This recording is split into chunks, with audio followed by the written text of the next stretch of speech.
Travelogue karya Senagumira Dharma. Suatu tanggal, suatu hari, suatu tempat dalam hidup yang singkat ini. Sebaiknya berapa kali kita patah hati? Cinta barangkali memang bukan yang terpenting dalam sejarah manusia di muka bumi. Selusuri huruf L dalam indeks buku Leon Trotsky yang sedang kubaca sambil minum kopi. The Story of Russian Revolution, dan tidak kutemukan kata love. Bukankah cinta memang bukan bagian dari sejarah?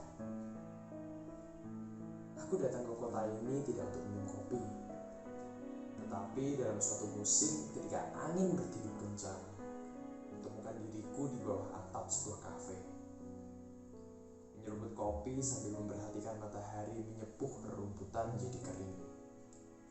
Orang-orang tampak melangkah berseliweran. Gue ingat lagu lama dari sebuah film lama. There's a long goodbye, and it happens every day. Namun itu tidak perlu kualami hari ini. Sudah lama aku tidak bertemu siapapun, tidak berpisah dengan siapapun. Hanya hari demi hari yang berkelebat tanpa jejak dalam ingatan maupun mimpi. Meski segalanya tercatat dengan rinci, huruf-huruf, kata-kata, kalimat-kalimat yang dibentuknya, bagaimanakah caranya akan bisa nyata? Tanggal sebelumnya, hari sebelumnya, tempat sebelumnya. Pantai sungguh kelabu, dan hanya kelabu. Apakah yang harus kita catat? Apakah cinta harus mencatat yang terpenting, mengabaikan yang kurang penting, dan melupakan sama sekali yang tidak penting? Namun, apakah jaminannya bahwa yang tidak penting dan boleh dilupakan saja memang lebih tidak penting daripada yang kurang penting dan cukup diabaikan saja? Dan apa pula jaminannya bahwa yang kurang penting dan boleh diabaikan memang kurang penting daripada yang penting dan tidak mesti dicatat, meskipun menjadi penting hanya karena dibuat agar tampak seperti penting? Bunga mawar yang terindah tidak selalu lebih indah daripada bunga rumput berembun yang cemerlang dalam denyar matahari pagi.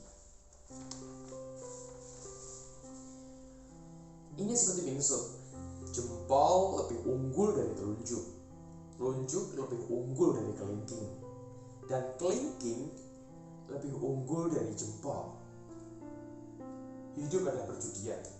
Ketika dilahirkan tidak seorang pun mungkin untuk mengetahui apakah ia akan bahagia sepanjang hidupnya ataukah akan menderita selama-lamanya. Ataukah kadang-kadang bahagia dan kadang-kadang menderita tanpa tahu persis apakah yang menjadi penyebabnya. Pada pantai itu lidah ombak mendesis. Terserap pasir yang meskipun sempat basah akan segera mengering dan segera pula basah kembali. Tanggal lain, hari lain, entah sebelum atau sesudah yang sebelumnya. Aku tidak bisa pergi, katanya. Tanpa bahasa apapun yang dikenal manusia, karena tidak segalanya memang memerlukan kata-kata. Pada pantai yang kelabu, buih ombak memang selalu putih. Tetapi hari itu laut adalah kelabu. Seperti juga langit dan cakrawala itu. Pasir itu basah, bahkan menghitam karena tidak membiaskan apapun dari langit yang muram. Perahu tergolek dan dayung tergeletak di dalamnya. Seekor burung bertengger pada tiang layarnya.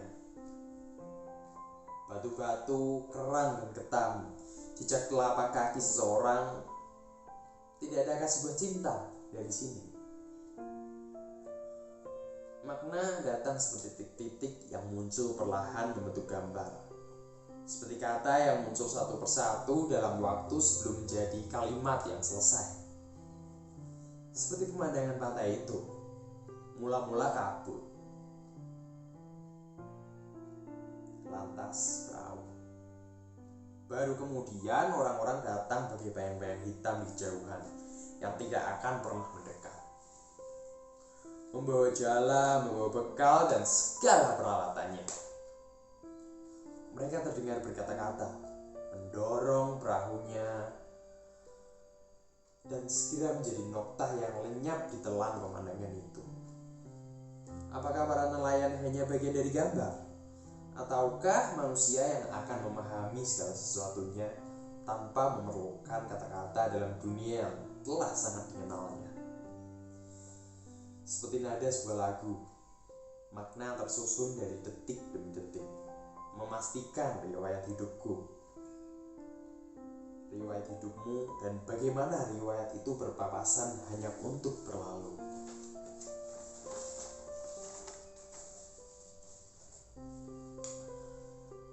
Apakah perlu kuklik Roland Barthes' The Lover Discourse? Tapi aku tidak ingin memikirkannya, tidak ingin merasakannya. Tanggal yang sama, hari yang sama, tempat yang sama. Bagaimana mungkin aku tidak membayangkan sepasang mata terindah yang bermata tajam, yang menatap dengan penuh cinta, yang berkata hatiku milikmu, tubuhku milikmu, dan hidupku milikmu. Setiap kali aku berada di pantai itu, dimanapun asal pantai itu berangin dan berpasir, asal pasirnya basah dan berkilau, asal kilaunya mengertak dan berkeredap ketika senja dan ombaknya menghempas lidah-lidah ombak, yang dengan halusnya mendesis seperti membisikkan segala kisah, meskipun hanya pada bagian yang sendu dan tiada lain selain sendu. Bagaikan tiada lagi yang bisa lebih sendu dari perpisahan terindah, yang begitu pedih, yang semakin indah, semakin pedih. Begitu pedih, bagaikan tiada lagi yang bisa lebih pedih, seperti hati yang tercabik, tak pernah terpisahkan. Segala darah pada luka itu masih selalu menitik pada pasir yang gelombang, yang masih saja menghempas dengan rintihan, menyayat belum terserap, dan menguap seperti massa yang meskipun hilang tetap saja menjelma dalam hampa udara. Ketika senja, dan hanya senja membuat langit dan bumi di pantai seluruhnya menjadi jingga. Betapa aku tidak terbayang akan rambutnya yang melambai, memenuhi semesta seperti hujan air mata tanpa jeda, yang menjelma jarum-jarum tajam ketika tiba seperti luka yang menggurat, saling menyilang seperti alur riwayat setiap orang pada peta nasib yang begitu asing dan begitu menggetarkan seperti kesedihan tanpa suara, tanpa kata tanpa.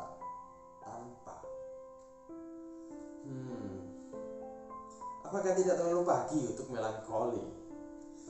Kuhabiskan kopiku, kutinggalkan pagi dan jalanan menelanku menjadi seorang yang tidak pernah ada.